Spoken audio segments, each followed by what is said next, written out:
Good afternoon, everybody. Thank you for joining us for this afternoon's National Committee program on perspectives from rural China. My name is Margot Landman. I'm Deputy Vice President for Programs at the National Committee. It may seem in the midst of everything that's going on in the US-China relationship to be a little bit odd to be talking about the Chinese countryside. Of course, this program was scheduled before the latest in the downward spiral in the bilateral relationship. But rural China is really important, partly because of the scale. I was reading something earlier today that said 564 million people live in the Chinese countryside.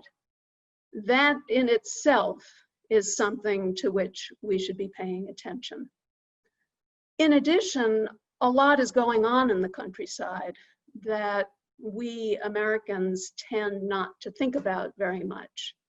I'm referring in part to the poverty elimination program, but also to migrant labor, left behind children, ethnic relations, cross-border relations in some of the country. There's a lot. And we're really fortunate today to have two extremely qualified speakers who bring very different backgrounds and perspectives themselves. Mei Lan was born and raised in rural China. We got to know her when she participated in a National Committee program, the Professional Fellows Program, which brought her to the United States in 2015, which seems like an awfully long time ago. She divided her time between the National Trust for Historic Preservation in Washington, D.C., and Preservation Green Labs in Seattle. She then went back to China and returned a couple of years ago and is now enrolled in a graduate program at Berkeley. Also with us is Matt Chitwood, who is not born and raised in rural China, perhaps born and raised in the rural US. He is joining us from Idaho. Maelon is joining us from Berkeley.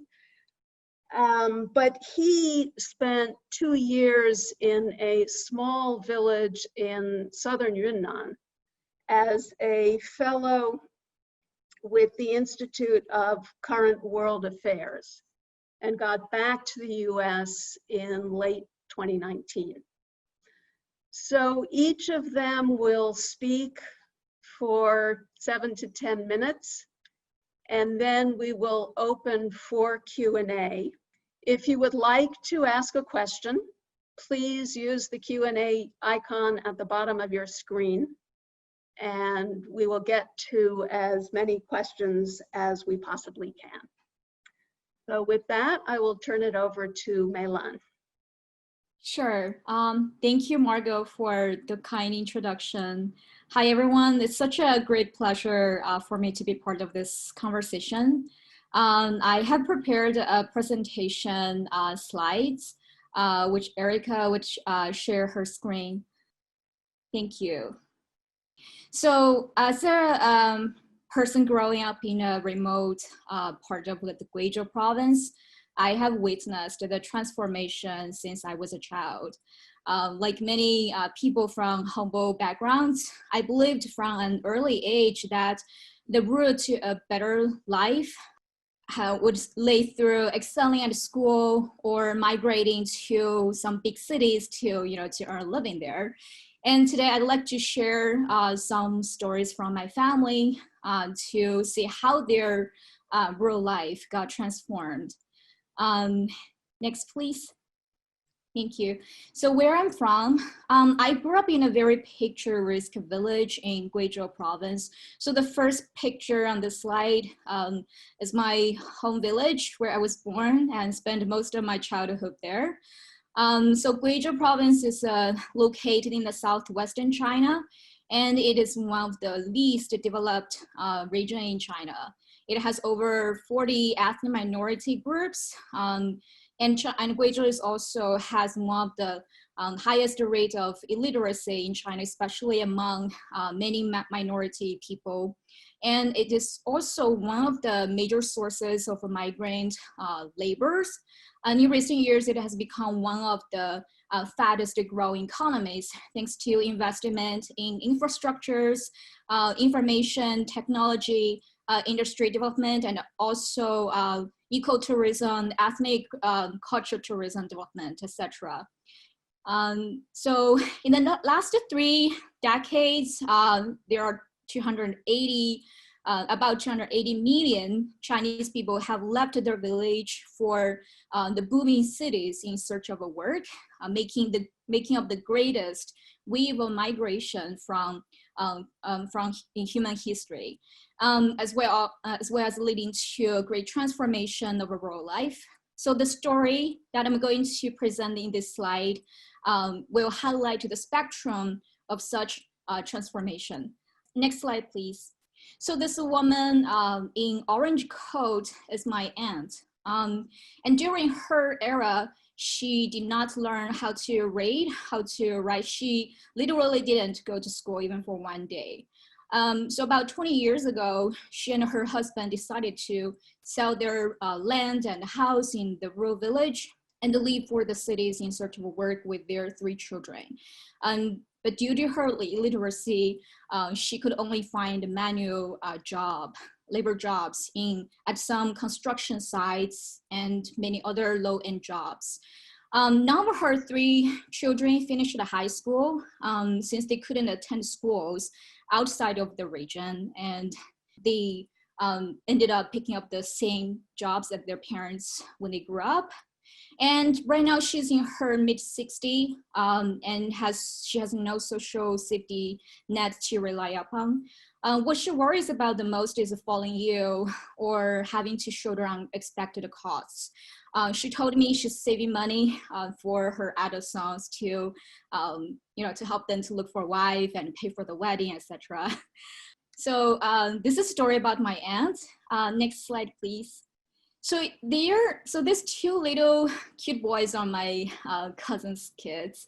My cousin and her husband are part of the younger generation of a migrant worker, and they can read and write. They had attained basic education, which means they could have more job options, and compared with my aunt, and also they are more able to make decent income.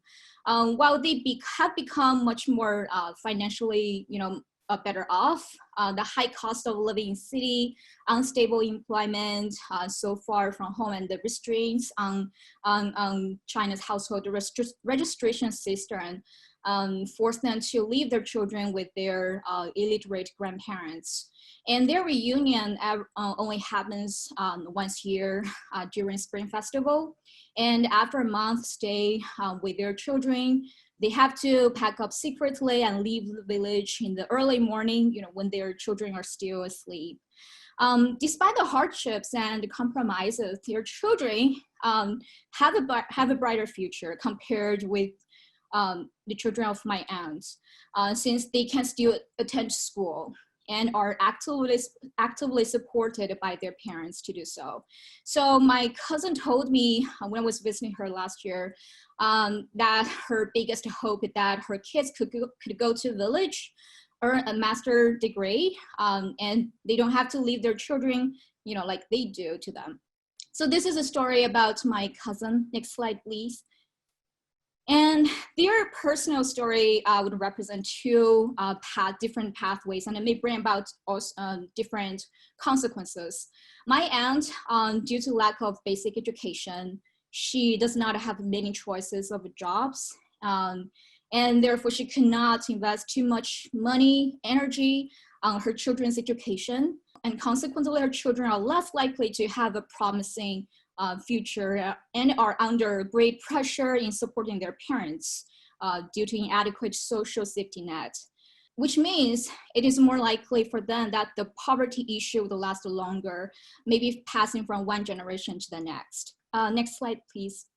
However, for my cousin, even though they didn't finish high school, she is exposed to more job opportunities and can make higher income compared my aunt. And she and her husband are willing to spend every single penny they have in their children's education and personal early development, which could help their children gain better, more promising future when they grow up. In return, their children could support them when they retire. And they don't have to rely upon the inadequate social safety net that much. And their children also are more likely to ascend to the middle class. So their story, of course, cannot represent the millions of people from rural area. They could only epitomize part of the picture of this era. And next slide, please. So in recent years, we have seen some new trends, both happening in my hometown and also in some other regions of China. Generally speaking, the number of migrant workers from rural areas still growing. However, there are some opportunities of development emerging in recent years, such as e-commerce platform like Taobao, where people can promote their local agricultural products, and there are some very popular, live stream apps such as TikTok, Kuaishou, etc. These apps are very, very popular among young people in village, and some people even have made themselves celebrities online by introducing their rural, their daily rural life and the local specialties. And the tourism industry, especially in some regions, with the unique culture and special landscapes, has introduced a lot of job opportunities for the local villagers too. And besides the migration from eastern to the middle and western regions is increasing, this is partially because some labor-intensive industries has shifted to those regions. And at the same time, challenges also remain, such as the widening income between rural and urban population, and the number of populations generally declining. And in addition to the aging issue nationwide, this may reduce productivity while increasing labor and healthcare costs in the long run. And last but not the least, the pension system and education resources for rural people still remain insufficient. So this is the last slide of my presentation. And next I give the floor to Matt. Thank you. Thank you for your time. Thank you. Much to ponder. Now, Matt, we'll turn to you. Great. Thanks so much, Margot. And thank you to the team there at the National Committee on U.S.-China Relations. It's such a pleasure to be here. Thank you, Mei Lan, for your insights. Wonderful to share alongside you as well. And I would be remiss to not say a big thank you to the Institute of Current World Affairs, whose very generous funding allowed me to live for 2 years in this beautiful place. If you can see, I assume you can see on my screen here, this is Bangdong, a village in Yunnan province in southwest China. Let me expand this here. There we go. Out of the 350 people that live here in Bangdong, this man, Liu Dage, is by far one of my absolute favorites. He's a 50-year-old man. He stands about to my shoulder right here, has bitter sarcasm that would rival any Brit. And he's the man who helped me turn this abandoned house in Bangdong into a home for 2 years. And through work with him, through many, many conversations sitting in his kitchen around a corn cob fire, munching on sunflower seeds, a lot of really meaningful and perspective shifting conversations with him. And one of those conversations happened one day walking alongside this road that loops through Bangdong village. And just one of those moments for me, I was just so struck by the beauty of this scenery, the mountains that fade off endlessly, the lush tea terraces that stair step down into the valley, the bamboo fronds that shoot out of everywhere. And I turned to him and I said, you know, Liu Daga, like you were born here, you've lived here your entire life. Is this still beautiful to you? Do you still appreciate the beauty of this, or is it boring normal to you? And he looked at me and he pointed to those mountains and he said, 因为这些山我们穷. It's because of these mountains that we are poor. And I thought, oh my gosh, like he is so right. These mountains are absolutely the reason for their isolation, the reason for them being cut off from economic opportunity, that their only option up until maybe 10 or 15 years ago was subsistence farming. They are the reason that Liu Daga, that Brother Liu, has been poor his entire life. But what I think was more powerful to me in that moment was the realization that even something as innocuous as a mountain, that we could have such different perspectives about that.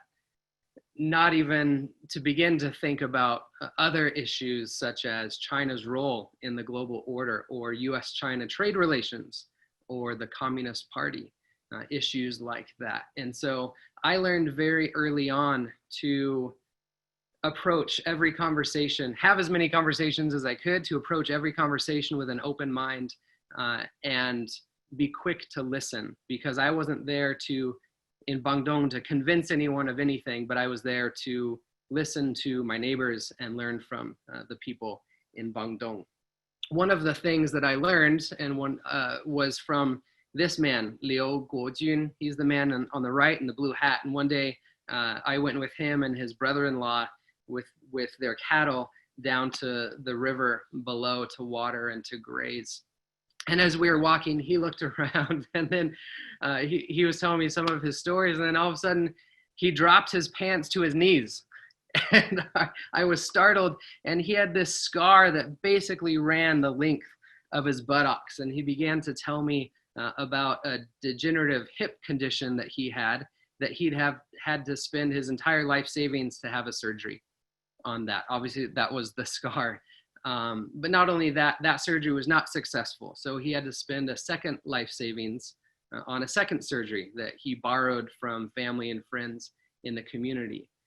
And then another story of how his sister had been kidnapped by an employer in the city and held ransom, and that they had to take that ransom money and go to the police in that city and pay them that money in order that they would rescue his sister. And not to mention in 2007, when he decided to sell his cattle and get into the tea industry because prices were rising.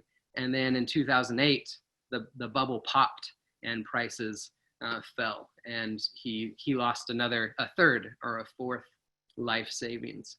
So life is vulnerable. Life is very vulnerable for people in the countryside, and people like Mei Lan's family that she described. It's vulnerable for migrant laborers like Liu Baohong, who is from a neighboring village that doesn't have a tea industry, relies upon subsistence farming, or going out to work and facing and unable to get social services like healthcare or education for his daughter, because those are reserved for urban residents. And so he has to leave his daughter at home with the grandparents, and he and his wife work in separate cities. For those fortunate enough fortunate in their own right, some people prefer to stay around in their rural community. So people who are able to find economic opportunity locally, even sense of safety is a luxury that some people cannot afford, or some people choose not to afford because of their economic decision making. Basically, that's the only factor in their decision making. And so there's, I could tell you story after story of people's scar stories from saw accidents or drunken knife fights, or trucks that have lost their brakes and gone off cliffs, or roads that have just collapsed people who have drunk pesticides, just because life is so unbearably hard in these areas. Life is vulnerable. At the same time, there is good news about what's happening. And I think Mei Lan already gave us a hopeful projection of what life could be for the next generation. And I think major sources of this good news is that, well, the good news, I think, first of all, is that I found with people that I talked to across the province that their lives are better today than they have ever been, ever before. And so that is good news.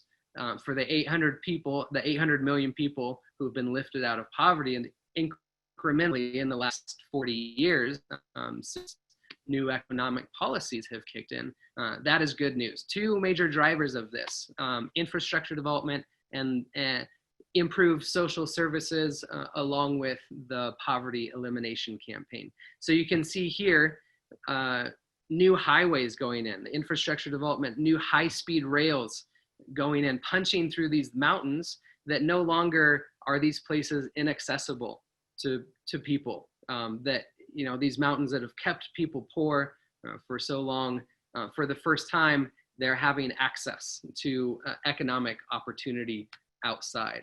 The first week that I moved into Bangdong village, they paved their first road in the village ever. So for a village that relies on agriculture and that has 5 to 6 months of rainy season every year, that turns those dirt roads into mud and limits their access to markets, paved roads are critical. The poverty elimination campaign, also critical. We can go more in depth into the logistics of this in Q&A if that's of interest to people. But in short, President Xi Jinping in 2015 said, we are going to eliminate extreme rural poverty by 2020. So what he means by that is everyone having $500 per capita income minimum. That the two non-worries, people not having to worry about clothing or food, and guarantees of safe housing, healthcare, and education. And this is coming about. In 2012, there are almost 100 million people officially in poverty. End of last year, about 5.5 million, and on track to accomplish this goal by this year. There are caveats to that. I can talk about that in Q&A. But for now, I will just say that people are living their best lives now. They have new houses. They're not living in what I lived in for 2 years, which was comfortable and amazing, but they have these types of houses. Brother Leo, he told my parents when they visited that they could stay in his nice clean house rather than cry themselves to sleep with the rats in my shack. People have access to healthcare. Surgeries are not wiping out their life savings 2, 3, 4 times. And kids have access to education. And kids are the long-term play here. And I think we heard this in Maelon's presentation as well.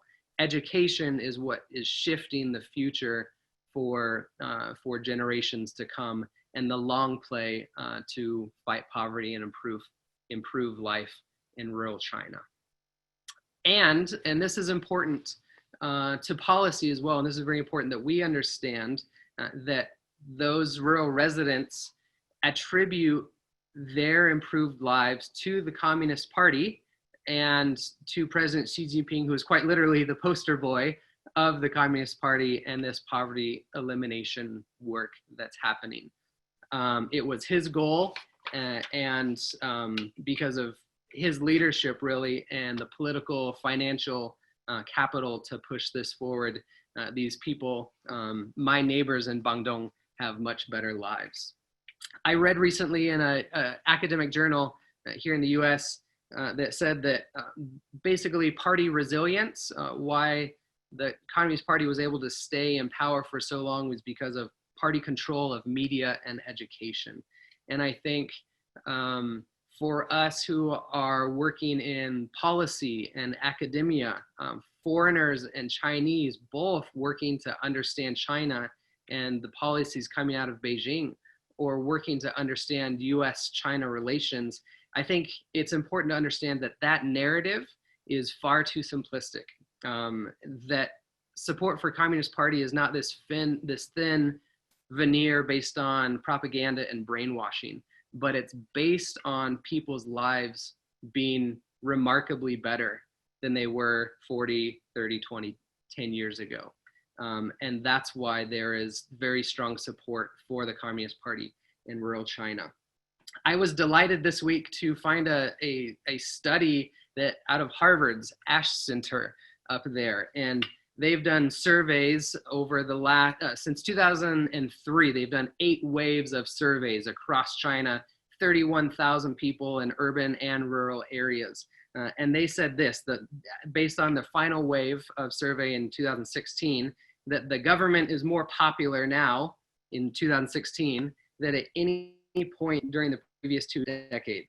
That citizens' perceptions of government performance respond most to real, measurable changes in individuals' material well-being. So not just propaganda, not just brainwashing. And especially, they found greater increases in satisfaction in lower income and inland regions.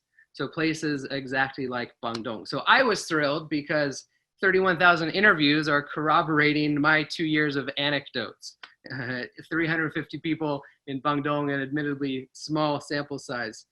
What's interesting about this is it's also a double-edged sword, right? If the basis of party legitimacy is improved livelihoods, if we're facing economic downturn, environmental degradation, corruption, issues like this, challenges in foreign relations, how does that affect support for the party? Let me add one caveat, if I may, and then I will be done. I know what I've said has sounded, I think, very favorable towards the Communist Party. There are issues happening right now, yes, in US-China relations, as Margot pointed out, and very important issues in Chinese domestic politics as well, as we think about that. Ethnic religious oppression in Xinjiang, Uyghurs in re-education centers and detention camps, the new security law in Hong Kong, police surveillance state, rising tensions and political and religious repression in China. These are really, really important issues. We must continue talking about them and act on them as well. The people that I talked to in rural China don't care at all about these issues. They do not affect their lives. They're not relevant to their lives. And their lives are vulnerable, and they care about the real measurable changes that are happening in their lives. New highways, paved roads for the first time, surgeries that don't cost to life savings, education for their children. One man told me, I can eat meat whenever I want it. It's like Chinese New Year every day now. These are measurable changes that my neighbors in Guangdong and that Brother Liu are experiencing. They're living their best lives now. And so we see these issues differently. We see these mountains differently, perhaps different than me or you, but these are their lived experiences and their perspectives, and important to keep in mind as we think about the US-China relationship. Thank you so much. Very much looking forward to your questions. Thanks so much, Matt. That was a very interesting and also in some ways provocative presentation. It's interesting to me that in July 2020, neither of you mentioned the coronavirus and the impact of that. Obviously, neither of you has been in China, I gather, since the outbreak started. But I would be very interested in hearing what either or both of you have to say about that, not only from the perspective of healthcare. Mei Lan's aunt says the greatest concern she has is getting sick because she may lose all her life savings. Matt, you said that the healthcare system has improved enough so that at least in Bandung village, people aren't afraid of being wiped out if they get sick. But also the economic impact. The virus has certainly slowed down the Chinese economy. There's a claim that the second quarter was better than anticipated. There are also people who doubt the statistics. But maybe each of you could talk a little bit about that while people are submitting questions through the Q&A icon at the bottom of your screen. Mei Lan, do you have thoughts? Would you like to share first? Sure. I think the COVID-19 has exerted a quite adverse impact on migrant workers in this, especially in this year. Many of them, have laid off because still, even though the life in China is resumed to normal, many of the factories in some coastal regions are still not opening, and some of them are, permanently shut down. So many migrant workers, they're still trapped at their homes since Spring Festival. I have talked with some of my relatives in the hometown, and they returned from Guangdong province for Spring Festival. And, they're still in their village so far, till now. So they are still waiting for the news, the good news from their factory. But some people are trying to look for jobs in the town, in Guizhou, instead of going out of the province. And yeah, I think this is a issue would last, for a long time. Overall China's economy is slowing down, and which means, migrant workers would be even more severely affected compared to many other groups. So that's my thought on this question. Yeah, I would add to that. Totally agree with that.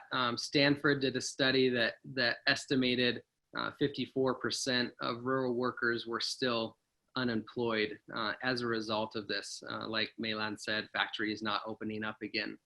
And so they also estimate about $100 billion in lost wages, which is a huge number.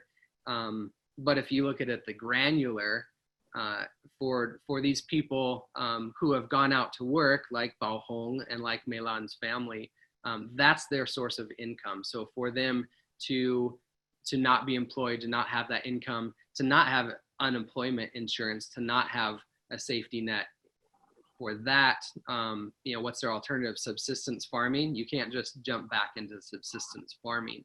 And so, yeah, huge challenges in that.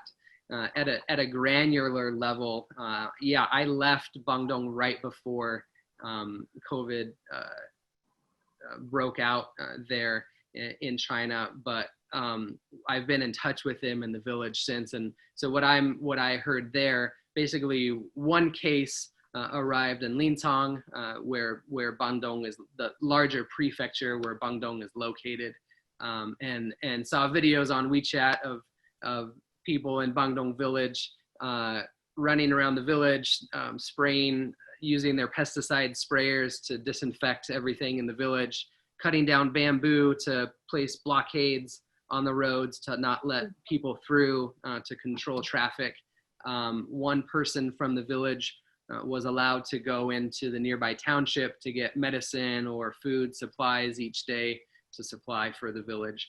So it impacted people at a very granular level. At the same time, because of the strict restrictions, like I said, one case in this area, a guy from Wuhan who was going to visit his girlfriend, and they caught him somehow, I think a temperature check at the airport, and they took him immediately to Kunming to be quarantined and hospitalized. So he didn't even get to see his girlfriend.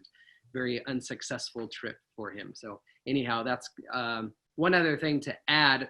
In terms of agriculture, supply chains were absolutely affected by this at all. Again, if you don't have manufacturing or transportation networks to supply fertilizer, seed, feed for livestock, that types of things.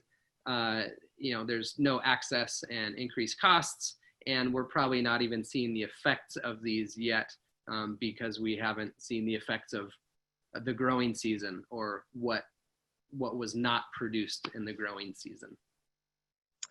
Thank you both. We have a question submitted from Professor Kristen Stapleton of the State University of New York at Buffalo. She asks, are China's rural policies changing the relationship between Chinese communities in the border regions and their neighbors in Southeast Asia? Would either of you like to address that? I can speak briefly to that. I think the infrastructure development that I saw taking place in Yunnan. So they have a 5-year plan that they put out every year. One of the latest included I think it was 7 interprovincial and 5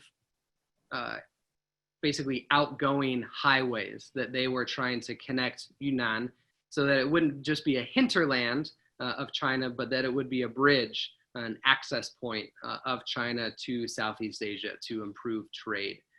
And so not only those highways, I know that there are rails going in very, very quickly to also try to bolster that trade, Pan-Asian rails.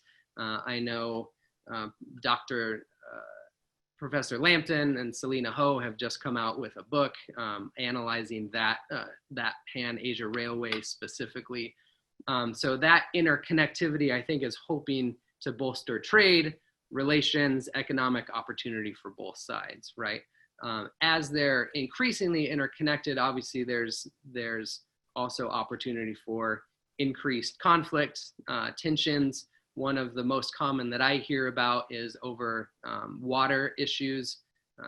The Mekong that essentially starts in the Himalayas in China, flows down through Yunnan province, but then I think into 5 or 6 Southeast Asian countries. And so China has built lots of hydropower projects along that, more potentially scheduled, but I think perhaps more threatening to those countries downstream is the risk that China could use that to control water flow as a diplomatic tool or negotiating tool at some point. And there's some interesting studies coming out of the Stimson Center that Brian Eiler is heading up that you should check out if you're interested in the Mekong specifically. So I think there's, as with everything, perhaps economic opportunities that could potentially strengthen relations and improved lives, but also tensions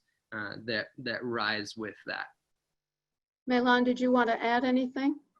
I think Matt has given a very good answer and examples. I don't have anything to add.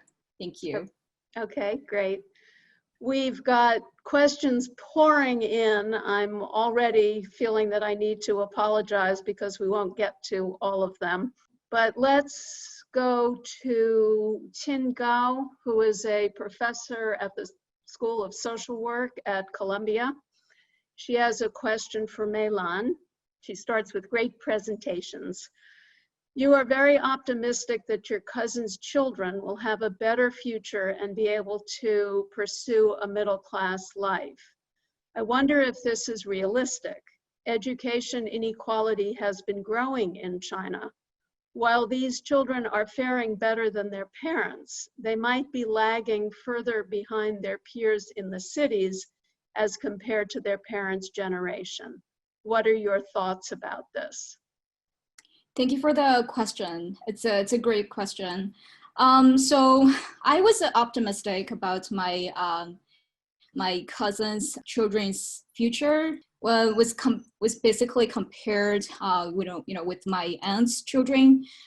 My cousins, they pay a lot of attention on educations on their children, and also their children, even though they're still, living with their illiterate grandparents, they could still receive compulsory education, free education, and which means at the very starting point, they can receive equal education opportunities. But of course, compared with the peers in the city, in the urban area, because of the very unbalanced education resources and the different different qualities of education resources between the urban and rural area.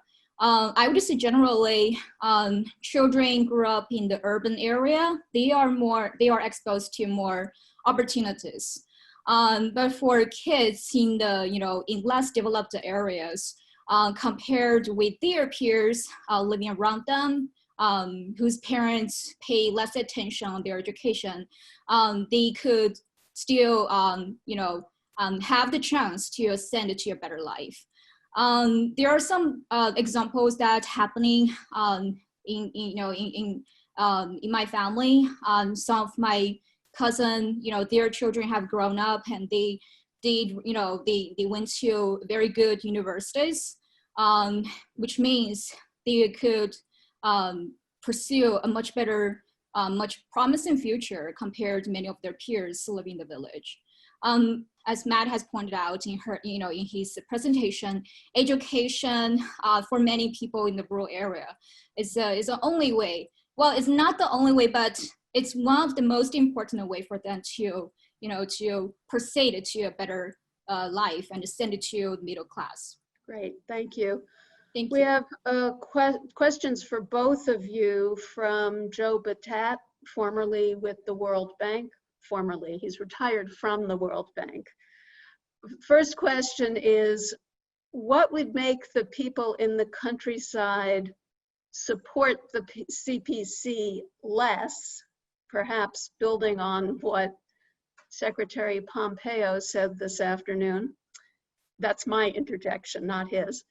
And second, how easy or difficult was it for the people in Bandung village to accept you, Matt, a foreigner, as their neighbor? Great question. Let me start with the first one, and I don't know if Mei Lan will want to add to the second one. For people in Bandung to accept me as their neighbor, yeah, there was a deep, deep curiosity in people about me. I think that they were surprised, and they, why would a foreigner come to, this place that's so remote, that, the mountains have us so isolated and poor? Why in the world would you come here? So there's a lot of speculation about that, of course. Some thought I was a volunteer English teacher there.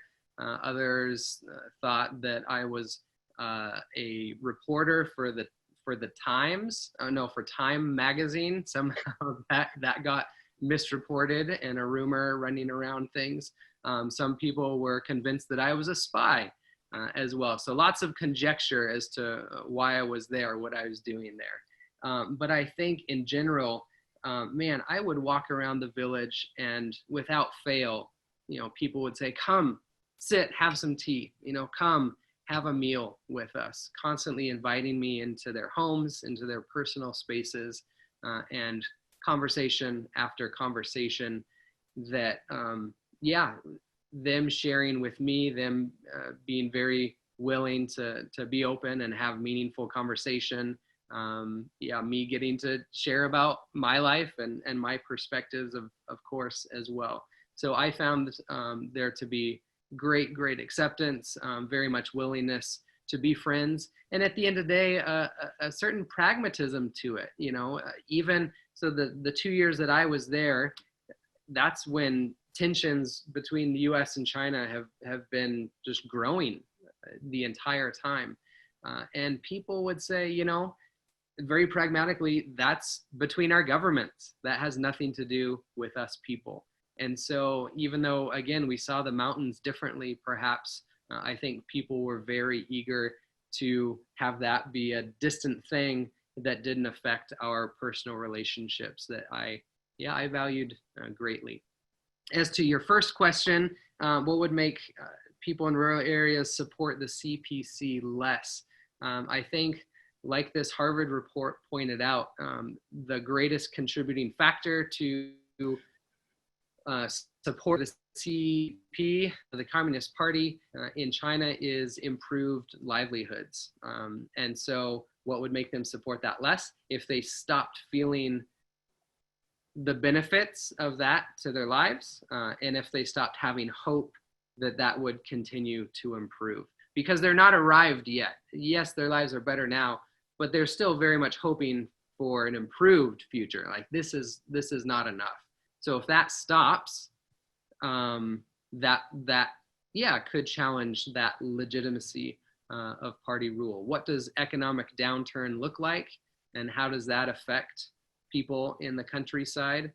At some point, would these new benefits that they're just starting to receive in the last decade of healthcare, insurance, free education, no taxes for rural areas, would these benefits suddenly have to go away?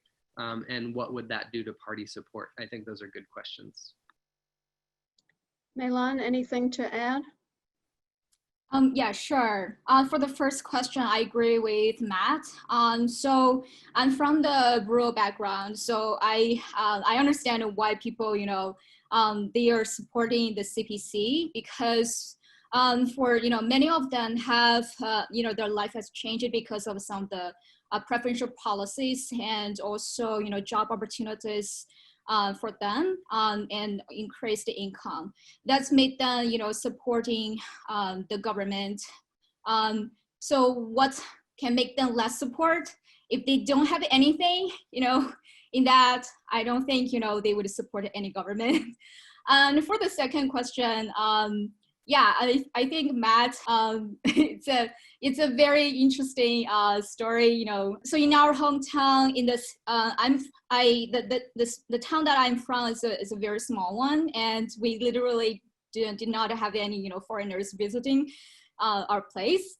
And so, but recently, in recent years, we've seen some foreigners, walking around in our, in the town, and many people are just very curious where they're from. But people are very friendly to them, and especially the children, they are very willing to learn English with them. So yeah, I think people's mind is changing. Like people, it's, the younger generation, they're willing to make friends to, with the people from out of the country, either to practice their English or learning, more about, their experience. But for the older generation, for example, my parents, like my grandparents, they would still feel, it's kind of interesting to have some foreigners, visiting our hometown. Thank you both. Some things don't change. When I first went to China in 1979, even though I was certainly not in the countryside, people thought it was very peculiar to see a foreigner. A question from Irving Lee, who is a retired New York City transit person. Is it correct to say that the anti-poverty campaign is not about handouts, but is about building a business structure that allows people to be productive and get themselves out of poverty? So that's a great question. I think theoretically, you are spot on. Theoretically is not about handouts, and you'll see lots of political slogans throughout the countryside that say, the road to prosperity starts with me and you, right? And through the sweat of the brow is where we will be prosperous, not by someone doing something for us. So I think theoretically, yes, trying to encourage people to work and to foster economic opportunities. Maelon, highlighted specifically Taobao villages and industries moving from the East Coast further inland. Trying to encourage entrepreneurship in the younger generation. People going back to their hometowns and trying to start new industries or online opportunities through e-commerce. I visited a farm where a lady was live streaming on her phone and selling pomegranates, to people on the East Coast, and she was letting the people pick out specifically which, 超级大, super big pomegranates that they wanted. So I think very much that's the idea. Local governments are tasked with, trying to survey the area, and in Yunnan specifically, what sort of crops would grow well in different areas based on climates, and trying to support businesses that are tapping into those encouraged industries. So I think that's the idea. At the same time, in practice, quite frankly, that's not always how it works. And quite frankly, there are people who are poor and who are uneducated, and people would describe for me that it's 思想问题. It's a problem with their mindset or way of thinking. They're uncivilized or uneducated, and you can't just change that like that. And in fact, probably you can't change that other than, like we've talked about, fostering education in the next generation. For example, two neighbors of mine. One of them, a man who was officially impoverished, they came in, did a little survey, found out his annual income, how much land he had, livestock, and developed a 10-point plan on how to get him out of poverty. And I talked with my neighbor, and he said, last year, now that he was officially out of poverty, I asked him, what was the difference between his life before and after? And he said he had been, well, he didn't use the term handout, but the government had built him a bathroom, and he had, he had gotten free money for his house for about $8,000 to take away his old unsafe structure and build a new house. He borrowed from friends and family to build his new 3-story house. And he got subsidies for health insurance, and his kid got free education. So those are significant things in some ways, but also he felt like actually not much in his life had changed. He felt like he was still poor. These were handouts dependent solely upon government financing. And in terms of his job, occupation, and ability to earn income, nothing had changed from 2 years prior to that year. So what does that mean for moving forward? What does that mean for sustainability of the poverty elimination campaign? That's an important question. And the last example is another neighbor who his parents are too old to work. His wife has mental health issues. He has 2 kids in school, and he himself is an alcoholic, and so doesn't work.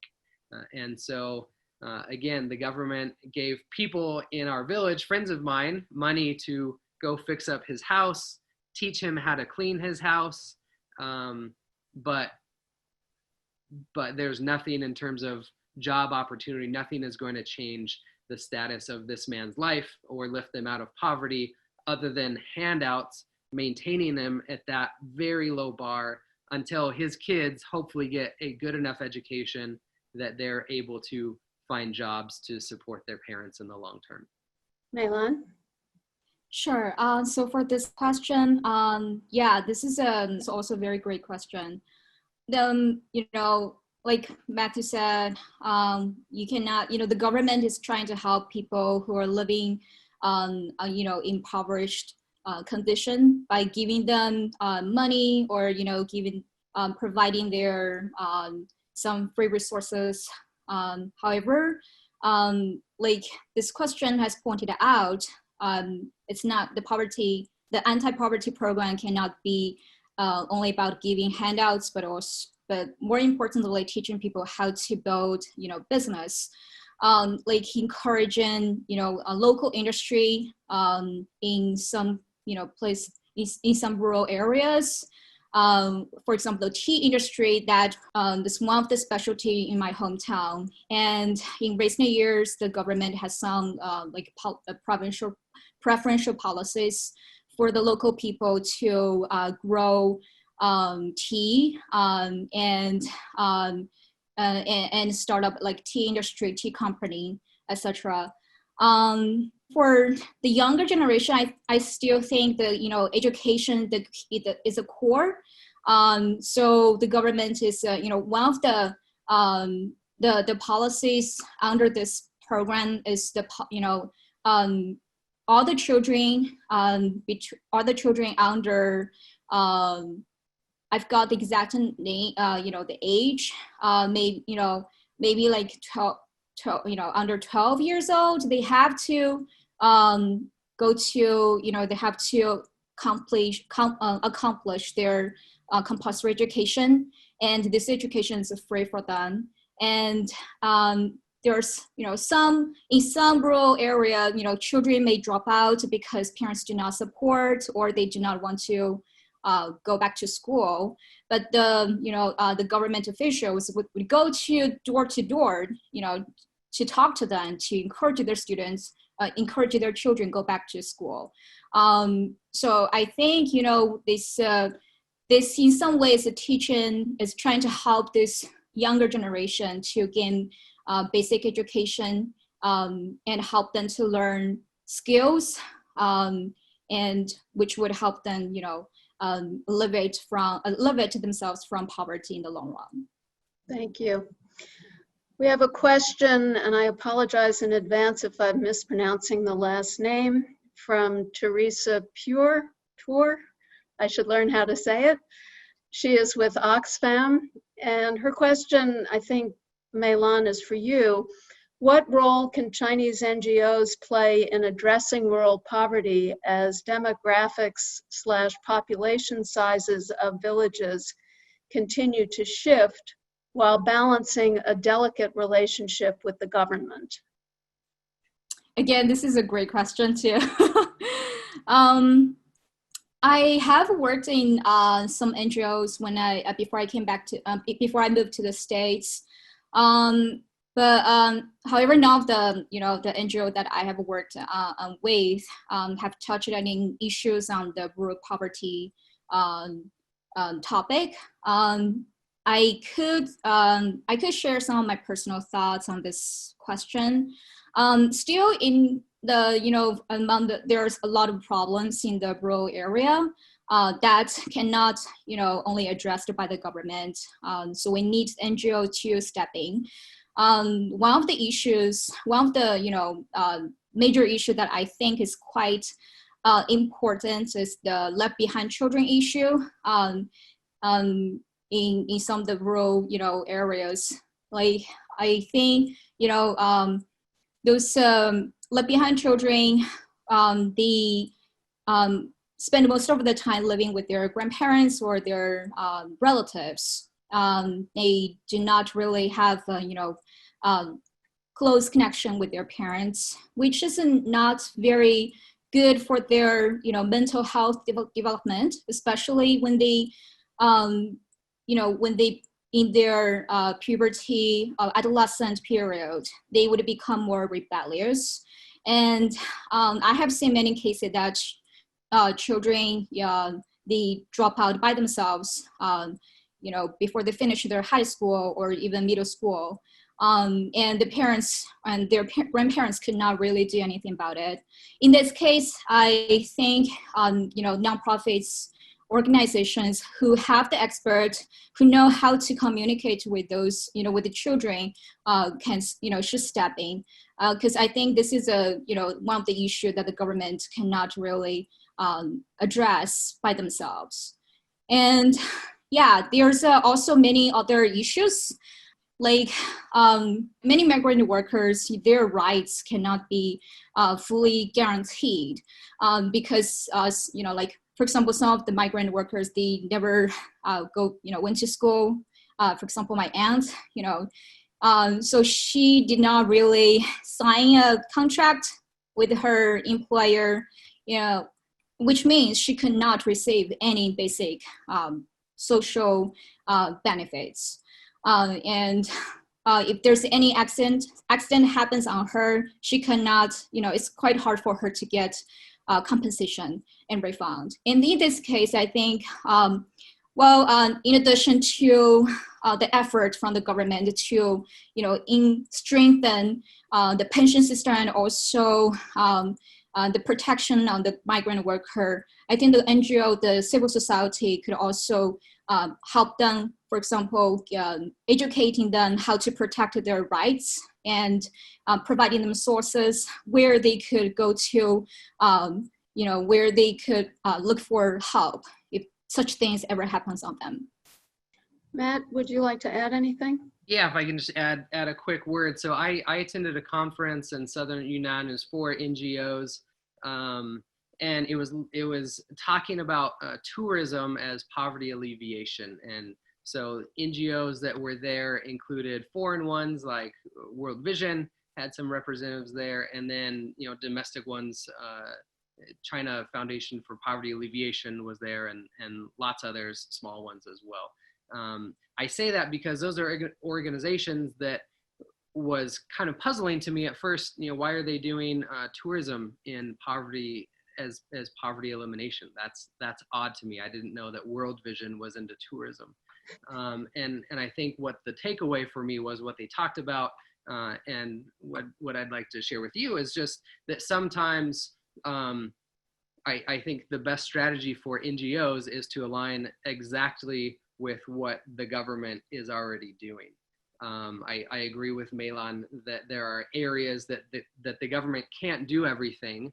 Sometimes it wants help to accomplish the things that it cannot do, and sometimes it does not want help to accomplish the things that it cannot do. And so distinguishing that and working very, very closely with provincial or local governments to figure out what are their priorities and how you can think creatively about aligning your unique mission statement or vision and goals that you typically have in your NGO programs with the priorities of the government. Because as I'm sure you're well aware, regulations are tightening on international NGOs and domestic NGOs. It's a challenging environment to work in right now. And so, yeah, partnership with the government is critical to success in that space. Thank you both. In the interests of time, I'm going to combine two related questions. The first was submitted by Professor David Atwill, who writes, both of your talks offer a rarely heard, parens in the US, reality of rural life in some of China's most remote areas. Thank you, and the wonderful photos. My question is about how reflective this is of other rural areas in China that witnessed similar, quote unquote, modernization advances a decade or two ago.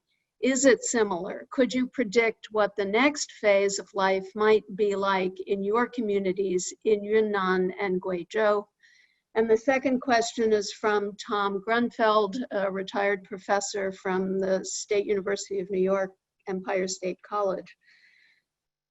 How wide are the disparities among rural areas in different parts of the country? Mei Lan, do you have a good answer to that? Yeah, sure. So for the first question, I think for the next phase of a life, what it would be like in my community, I would say, the difference, I visit my hometown every, once a year, especially during Spring Festival. And almost every time when I went back, I would find, something new happening in the village, as well as in the town where my parents are living. Just a lot of modern buildings are, have been built.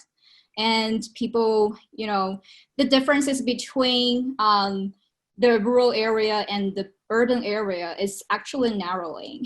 What the technology, the mobile phones that many people living in the urban area using also has become part of the appliances of many villagers. And in my hometown, the roads, we didn't really have a cement road like about 10 years ago, but now this is everywhere.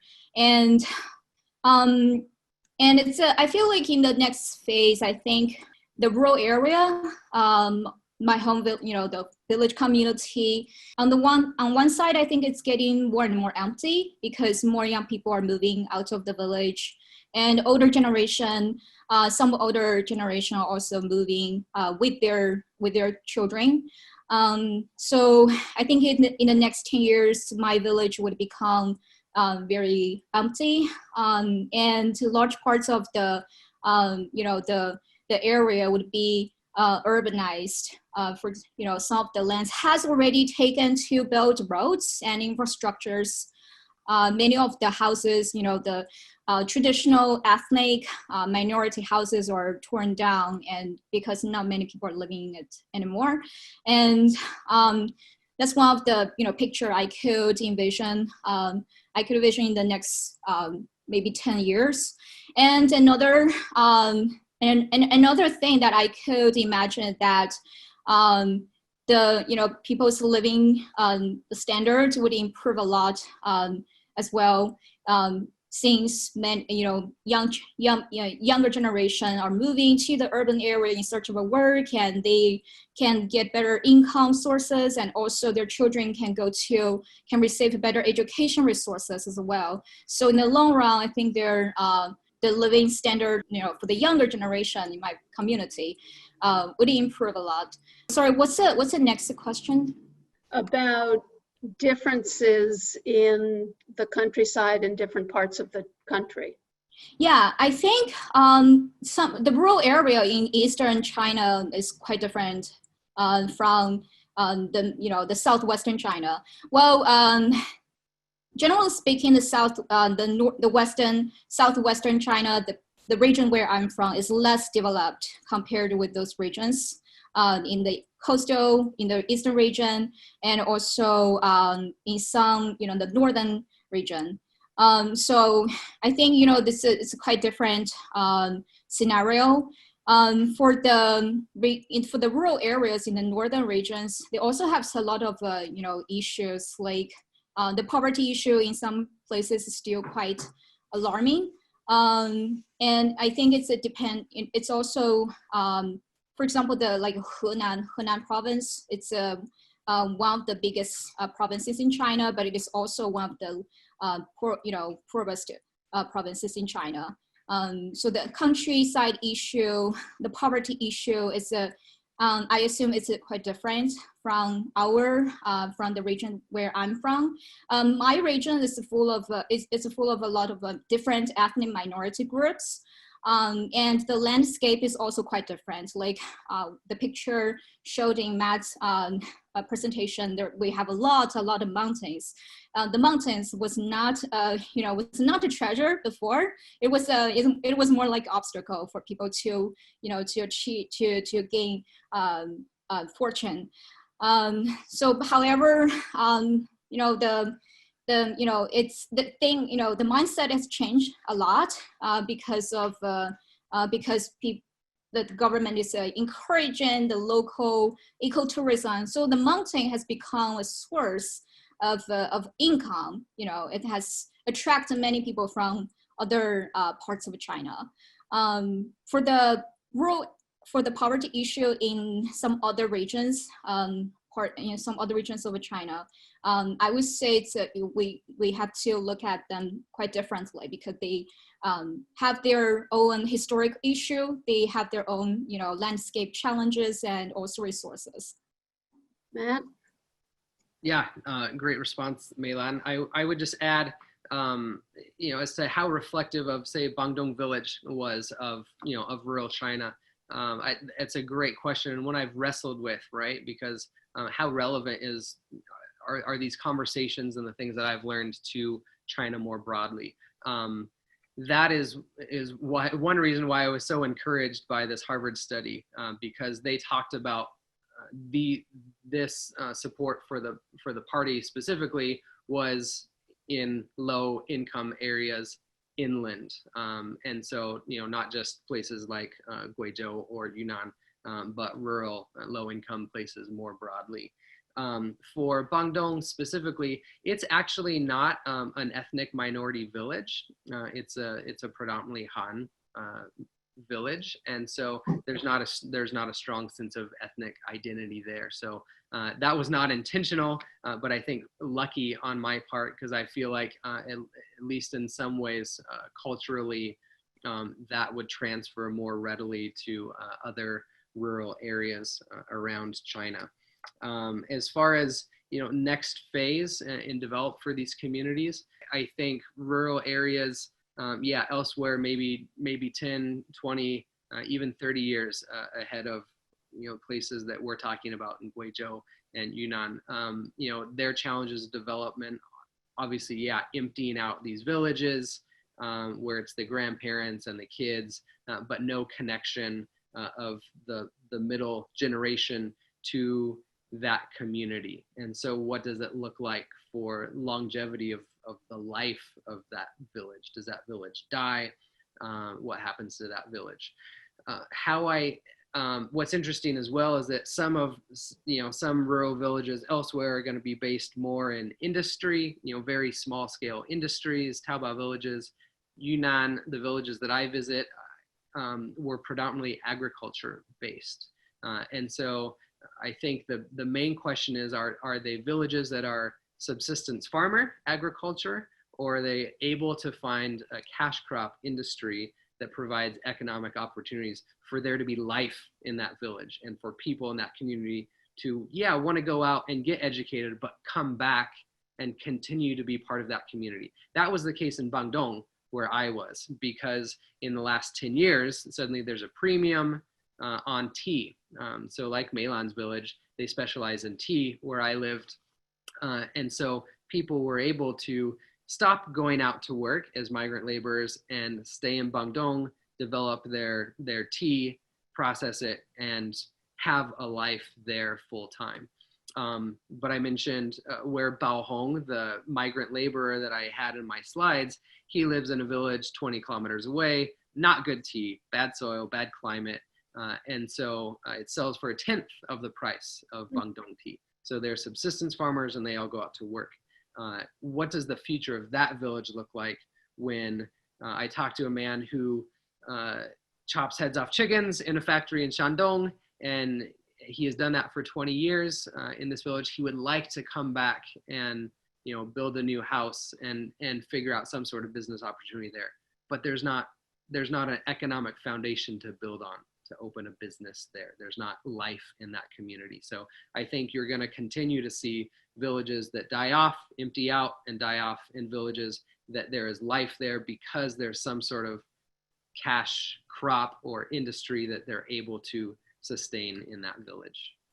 Great, thank you very much. I was hoping we would be able to squeeze in one more question, but unfortunately we have run out of time. I want to thank our two speakers for a wonderful, illuminating session this afternoon, and to thank our audience members for joining us. And I hope that you will return for future National Committee programs, both our speakers and our audience. Thank you very much. Thank you so much, Margot. Thank you, everyone. Yes, thank you so much for joining.